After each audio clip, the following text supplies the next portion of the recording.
Bienvenue sur le podcast Magicien, un podcast qui va parler tarot, mais aussi d'entrepreneuriat, de liberté et de comment oser prendre sa place. Je m'appelle Fabienne Larnicole, je suis formatrice et coach. J'utilise le tarot comme outil de compréhension de soi et de communication avec l'invisible. Je le transmets à travers mes accompagnements et mes formations. Sur tous ces sujets, je te dévoilerai les coulisses de mon métier et comment le tarot m'a aidé à avancer dans ma vie et à libérer mon potentiel. J'espère que tu pourras y trouver des clés pour vivre ce qui t'inspire. Chaque semaine, seul ou avec mes invités, nous allons explorer ensemble les enseignements du magicien. Alors si tu es prêt ou prête à me suivre, installe-toi et c'est parti pour l'épisode du jour.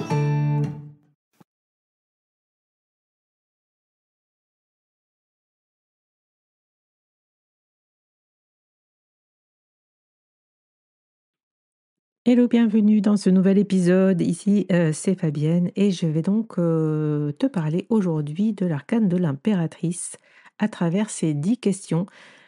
C'est donc le 3e épisode de cette série, puisqu'on a déjà fait le fou, le magicien, la papesse, et aujourd'hui, nous sommes en compagnie de l'impératrice.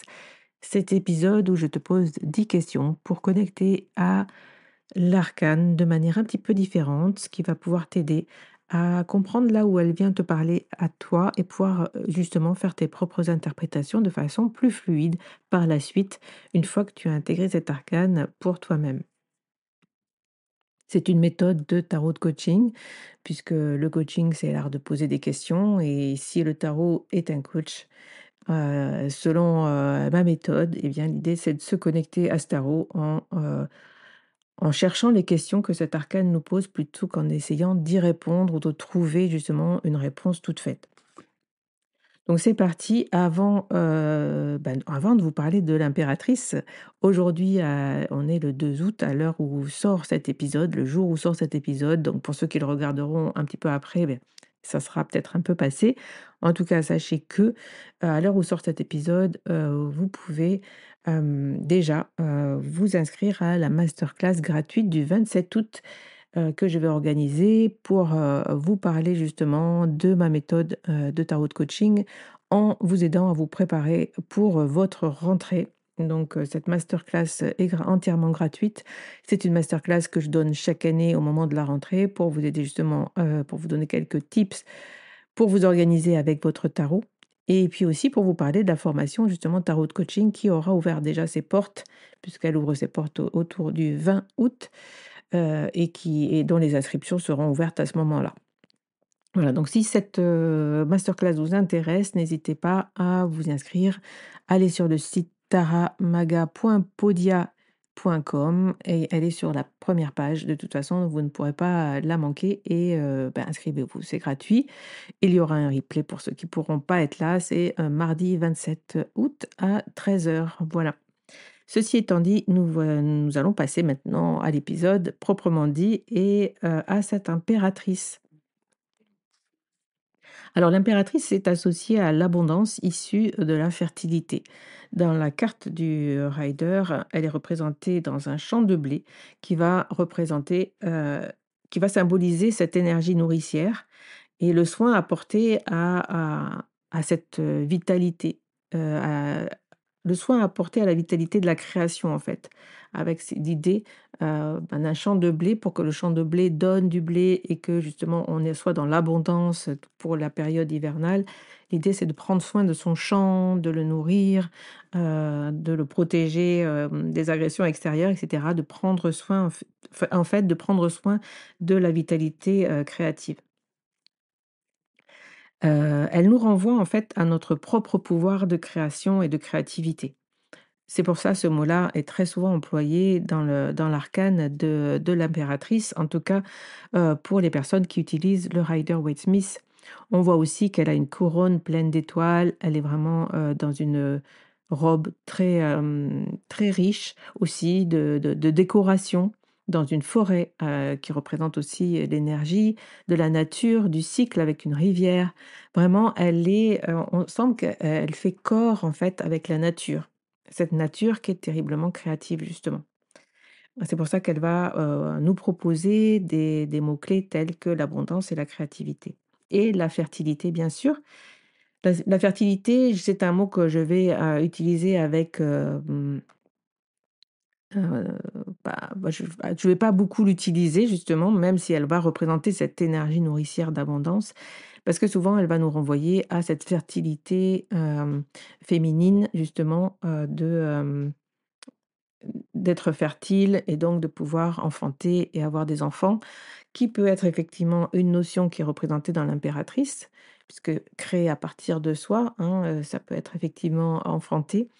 Dans cette, forte énergie féminine, mais que je vais essayer justement de ne pas trop associer à la carte pour ne pas être, pour pas que ce soit cette notion qui arrive en premier dans mes interprétations.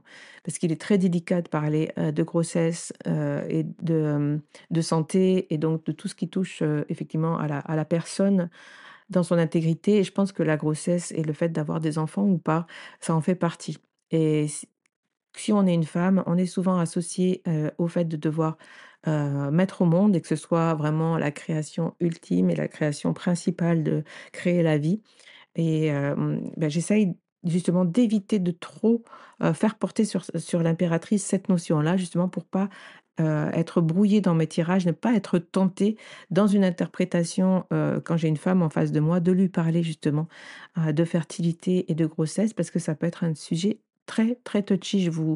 Voilà, faites attention avec ce genre de sujet qui porte à la sexualité ou qui porte justement à la grossesse puisque, hem une grossesse n'est pas forcément une joie, elle n'est pas forcément voulue et elle peut être, très délicate justement même à obtenir pour certaines personnes donc voilà, je ne vais pas, parler de ce terme-là et donc fertilité comme ça renvoie beaucoup à ça, je vais essayer de ne pas, effectivement trop, calquer ce mot sur l'impératrice. Par contre, l'impératrice représente pour moi aussi vraiment, cette part du féminin puissant que je vais associer à la carte de l'empereur, hein, tel un couple, qui va pour moi être, représenter l'archétype du masculin, puissant et là, on parle bien d'archétype et non pas de notion féminin-masculin et de binarité, en fait, hein. Donc vraiment, l'idée de l'impératrice, c'est de représenter, heu, la part féminine, que l'on a tous en soi et la puissance créative de cette part féminine face à la puissance, de structure de la part masculine. Donc dans l'empereur qu'on verra dans un prochain épisode, donc je ne vais pas m'étendre, là-dessus. Donc féminin puissant, heu, qui va, heu, qui va nous amener à réfléchir à ce que l'on crée justement à partir de soi. Et dans le rider, cette part féminine, elle est vraiment représentée par ce bouclier avec le symbole de Vénus. Ce qui nous montre bien que, ce côté, féminin est dans cette impératrice, ce qui n'est pas le cas dans certaines, hem, associations du tarot de Marseille. C'est pour ça que là, on va bien parler du Rider-Waite. Dans le tarot de Marseille, on va mettre la féminité souvent, on va le voir, hein, vous allez sans doute l'avoir rencontré déjà dans l'arcane de la lune, ce qui ne va pas être le cas, ici. Puisqu'on va pas avoir 2 arcanes qui représentent, le côté féminin, ni la papesse, ni la lune ne vont porter, cet, archétype. C'est vraiment l'impératrice qui va, l'apporter par, ce symbole de Vénus sur son bouclier. On peut vraiment se raccrocher à ça, en tout cas dans cette carte-là, pour parler de féminité. En tout cas du féminin puissant, qui nous envoie à la fertilité et à l'abondance. Donc voilà, avec tout ça, avec ces mots et avec cette, notion justement qu'on va avoir dans l'impératrice, eh bien, quels sont les types de questions qu'elle va pouvoir nous poser ou qu'on va pouvoir se poser avec cet arcane quand elle sort en fait ou quand, vous allez vous voir travailler avec son énergie? Alors c'est parti pour les 10 questions de l'impératrice et la première, très simple, ça va être: «Comment me puis-je exprimer ma créativité?» La créativité, ça part de soi, se connecter à une part de soi, c'est le travail qu'elle va nous demander, cette impératrice. d'où ça part et comment j'ai envie de l'exprimer. Par plein de moyens, on peut exprimer sa créativité et donc c'est cette question-là que cette première question va nous poser: «Comment puis-je exprimer ma créativité?» La deuxième question que j'ai envie de poser avec cet arcane, c'est, «De quoi es-tu fier?» Pourquoi? Et bien parce que pour pouvoir, libérer justement cette créativité, ce pouvoir créatif qu'on a tous en nous, il faut pouvoir aussi se connecter, à cette, au fait d'être fier de ce qui sort de nous. Parce que, je pense que ça vous est tous arrivé de vous dire, ben, je vais par exemple, me mettre à l'aquarelle.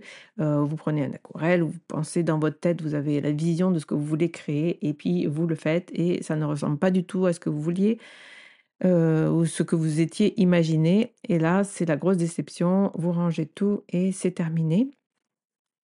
Exprimer sa créativité, c'est aussi s'habituer, à voir, ce qui est beau dans ce que l'on crée et donc toujours pareil, on en a parlé je pense dans l'épisode précédent de l'autocritique, hein, de pouvoir s'habituer, de nous habituer, donc habituer notre cerveau et nos pensées, de les tourner vers ce qui est, vers ce qui est plutôt positif et donc là, de se poser cette question-là: «De quoi es-tu fier?»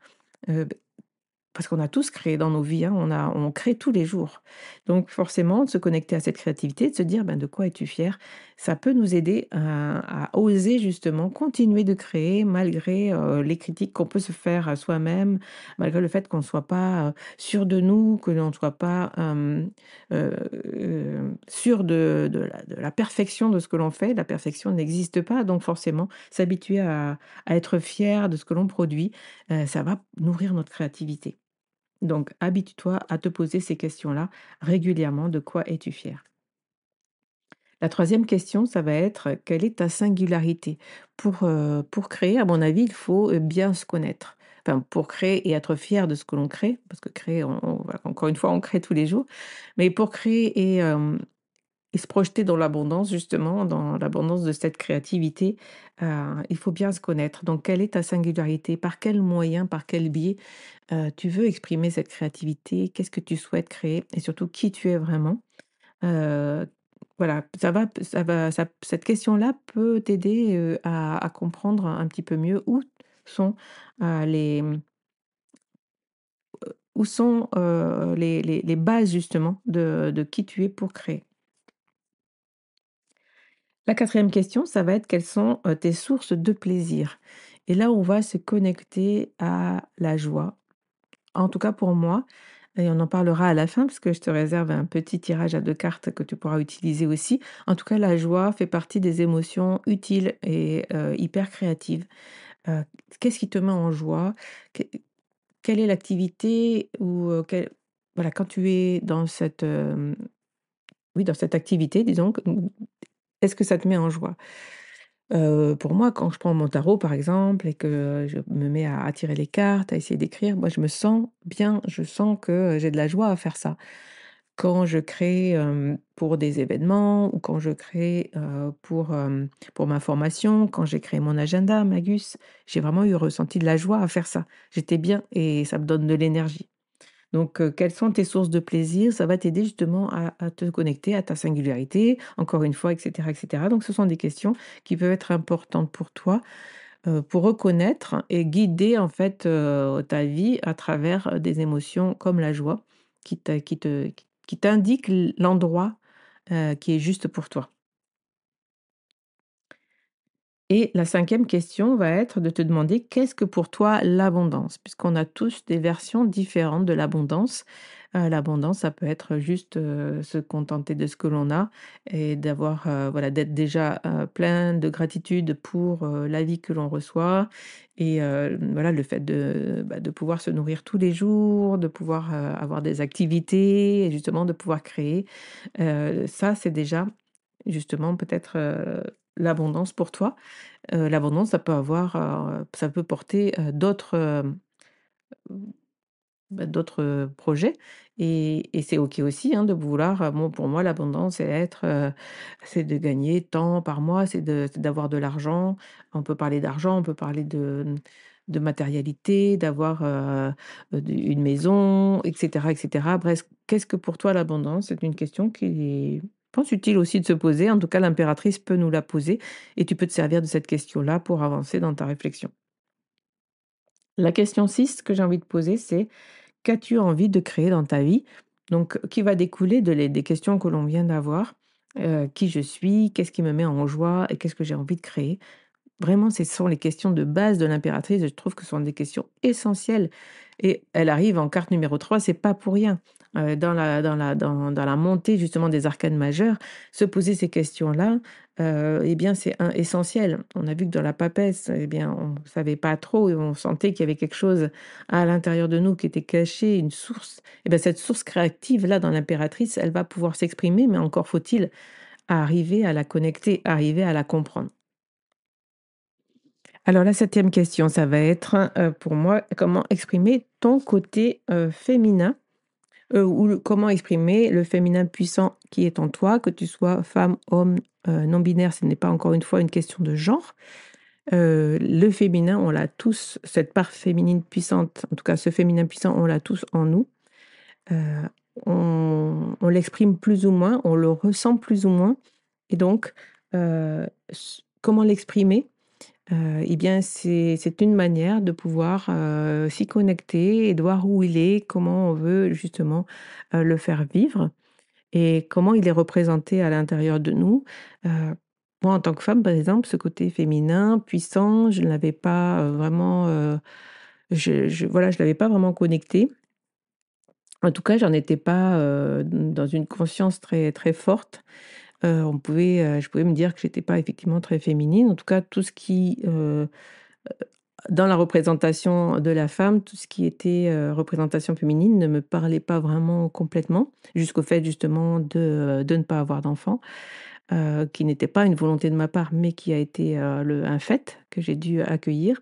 Donc me reconnecter à ce féminin, puissant, ça a été, ça a été pour moi source de joie et aujourd'hui, j'aime créer et je retrouve de cette joie de créer, sans forcément, passer par justement, l'archétype du féminin, mais passer par l'archétype du féminin puissant qui me connecte à ma créativité et quelle qu'elle soit et à l'abondance, quelle qu'elle soit, à nourrir cette part créative en moi. Même si ce n'est pas justement, encore une fois, par le biais, de l'enfantement et ça, c'est très important justement de vraiment c'est pour ça que je vous en ai parlé, hein, juste au début de l'épisode, mais en tout cas de faire attention de séparer ce côté, fertilité féminin de ce côté-là, même si ça c'est important et que ça existe et qu'on peut en parler, hein, dans l'impératrice, mais là, vraiment, c'est pas le sujet. Mais je trouve que c'est intéressant d'aller chercher, d'équilibrer, hein, enfin moi, c'est vrai aussi que le yoga m'a beaucoup aidé à comprendre, bah, oui, ce côté féminin, ce côté masculin, comment je me connecte à ma part, à mes ancêtres masculins ou à mes ancêtres féminins et comment ils vivent à l'intérieur de moi et comment je peux équilibrer justement, ces 2 parts de moi et les comprendre pour exprimer ma singularité encore une fois. La huitième question, ça va être: quelle activité te connecte à ta joie? Qui va, voilà, qui va, compléter, quelles sont tes sources de plaisir? Puisque là, on va vraiment parler juste de cette émotion, donc qu'est-ce qui te connecte, à ta joie? C'est un petit peu, sur le même plan que cette question-là. Une question importante que j'ai dans les 2 dernières questions, c'est 2 questions, très simples, mais qui sont aussi importantes à se poser à mon avis en matière de coaching. C'est de quoi es-tu capable? Donc d'aller chercher, ce que déjà dans ta vie, avant aujourd'hui, tu as pu être, de quoi tu as pu être capable, qu'est-ce que tu as déjà créé? D'aller chercher, les moments où, tu as réussi à dépasser une épreuve, tu as, trouvé des sources en toi, des ressources en toi, tu as fait preuve de créativité justement pour passer une épreuve, pour passer un obstacle. Tu as fait preuve de ce courage. Donc, de quoi es-tu capable? Je crois que c'est une question, qui est, ouais, qui va pouvoir, t'aider justement à libérer ta créativité et derrière, te sens-tu légitime, à créer? Et ça, c'est aussi une question qui nous renvoie à ce fameux syndrome de l'imposteur, à ce fameux syndrome qui nous dit tu n'es pas assez pour créer et qui nous empêche en fait d'avancer et qui nous empêche de nous libérer de notre regard ou du jugement ou du regard d'autrui. On revient toujours aux mêmes notions en développement personnel, on revient toujours aux mêmes notions. Heu, Se recentrer, savoir ce que l'on souhaite et avancer en posant des actions, pas pierre après pierre pardon, vers le chemin que l'on veut mener. Mais pour cela, il faut vraiment, connecter, aux parts intimes de soi qui, qui nous mettent en joie quand elles s'expriment, en fait. Et puis pour terminer, après ces 10 questions, j'avais envie de partager avec toi, un tirage que j'ai créé qui s'appelle le tirage de la huppe. En parlant de créativité, c'est un tirage qui vient d'un projet, un projet que j'ai depuis 2 ans, une idée que j'ai avancée, peut-être plus de 2 ans maintenant. Un projet que j'ai quand même déjà bien avancé et qui me demanderait, beaucoup, de temps, peut-être, 1 mois devant moi pour, le terminer, ce que je n'ai pas, pris encore. Mais, ça viendra, je l'espère. En tout cas, c'est un projet qui me tient à cœur. C'est un oracle qui parle des oiseaux, et qui parle justement du symbolisme, hein, des oiseaux. Et le tirage de la huppe vient de cet oracle.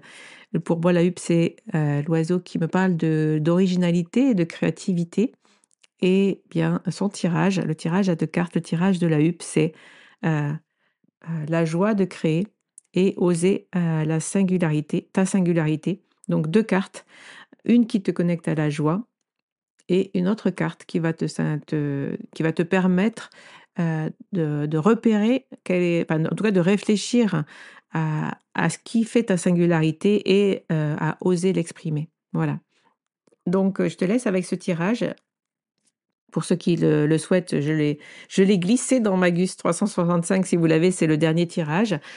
Et voilà, si vous avez envie de partager, n'hésitez pas à venir en description de cet épisode sur, Instagram ou sur YouTube. N'hésitez pas à partager vos tirages de la huppe, ça me ferait très plaisir ou même de me donner, vos impressions justement sur l'impératrice, les questions qu'elle vous pose.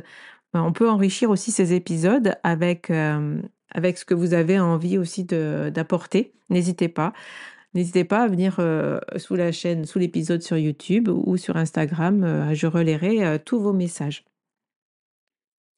Merci à tous ceux qui prennent le temps de nous laisser aussi une note sur Spotify, et Apple Podcasts ou de nous laisser un commentaire, sous la vidéo YouTube.